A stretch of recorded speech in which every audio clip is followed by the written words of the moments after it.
Мәңгілік бала бейне. Авторы Роза Мұқанова. Мегіреу қалпы дел-сал болып мүлгіген жым-жырт түнді бетке алып, терең сайға шыққан Ләйлә қыздың жолында қара жамылған әлде бір бейне қараңдап сусып барады.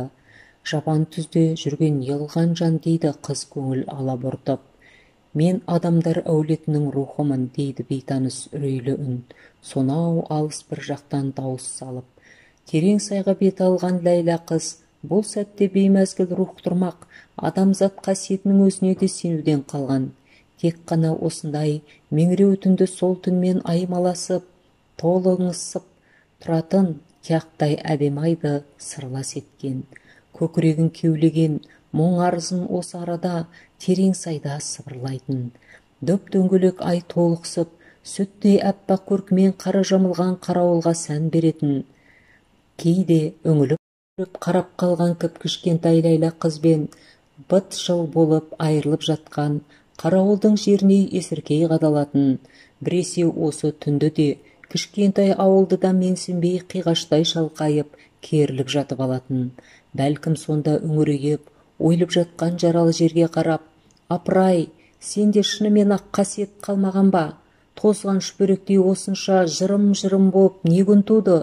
Түн ішінде сайға келіп, жасырынға мынау не қылған жан?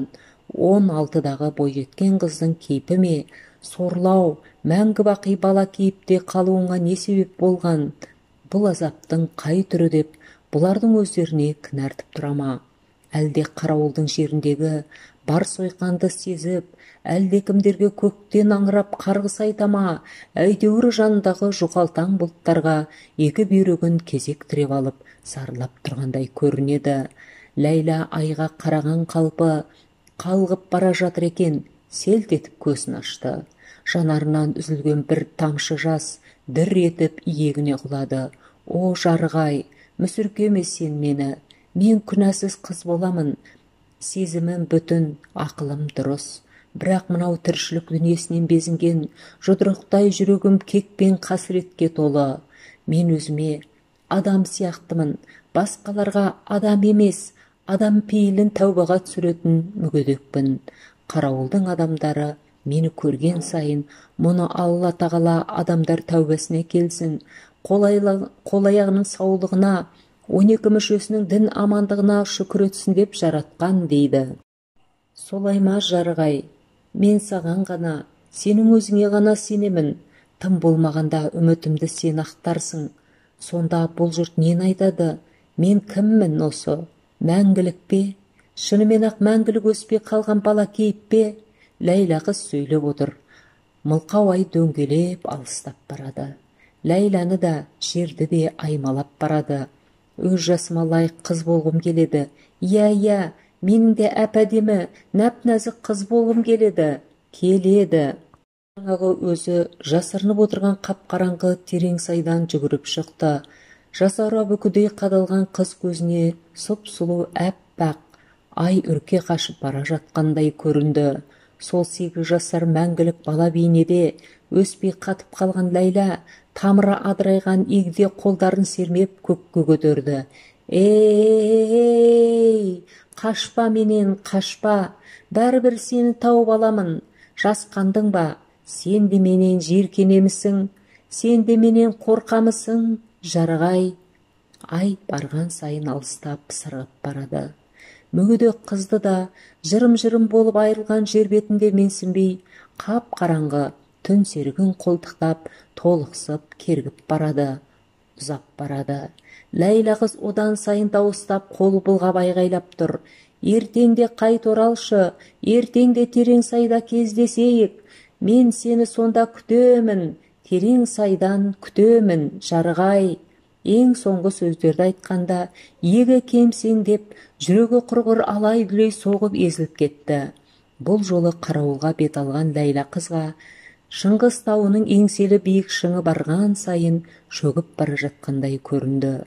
Бұл жолы қыз түн қойнындағы ербиіп көрінген тау белестерінен бір түрлі сескеніп, үрейленіп келеді.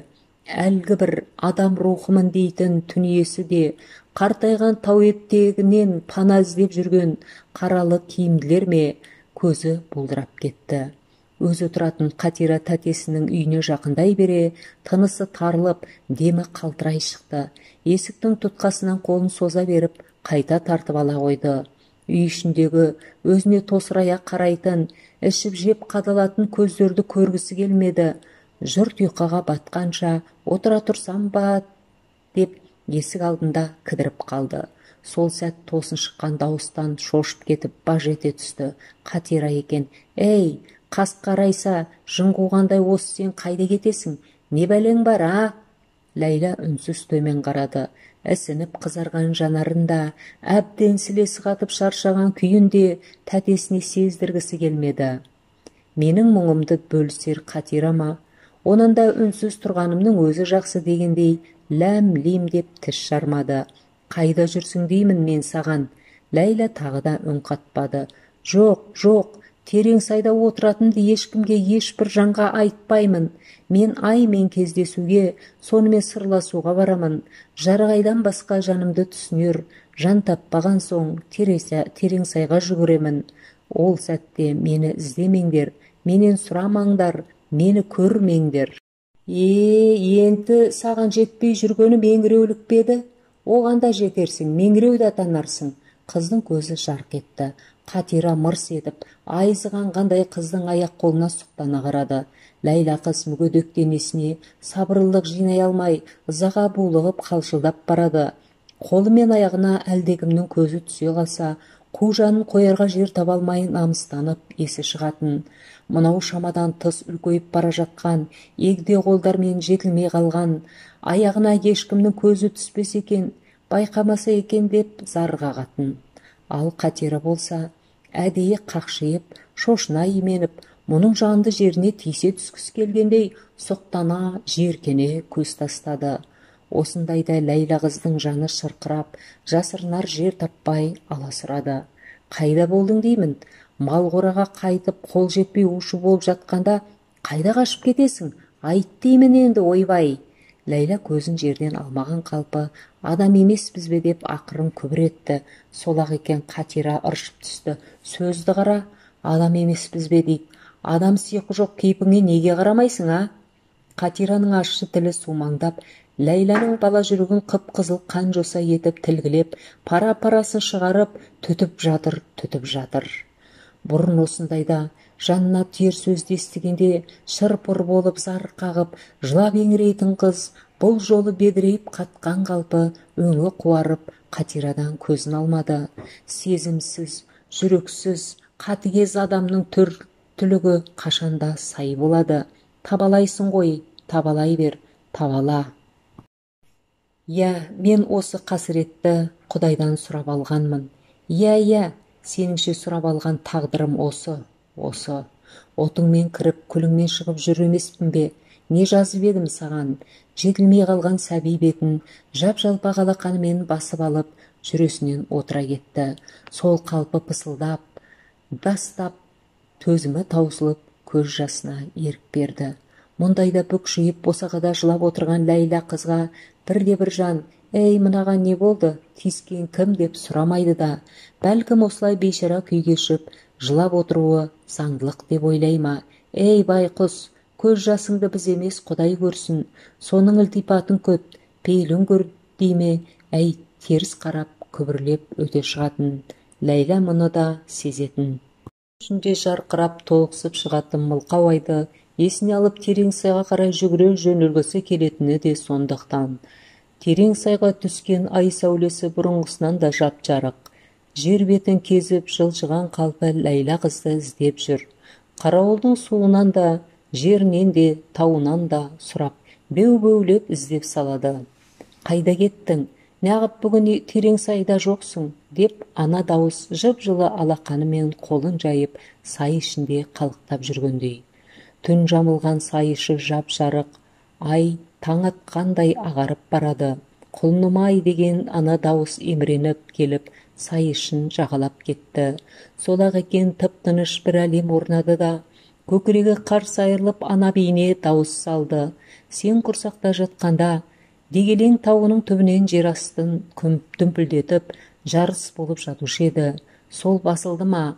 Іңгәләп бесікте жатқан сен талай рет сол жарылысты қорқып, шыр етіп қолдаяққа тұрмай, безілдеп кетуші едің.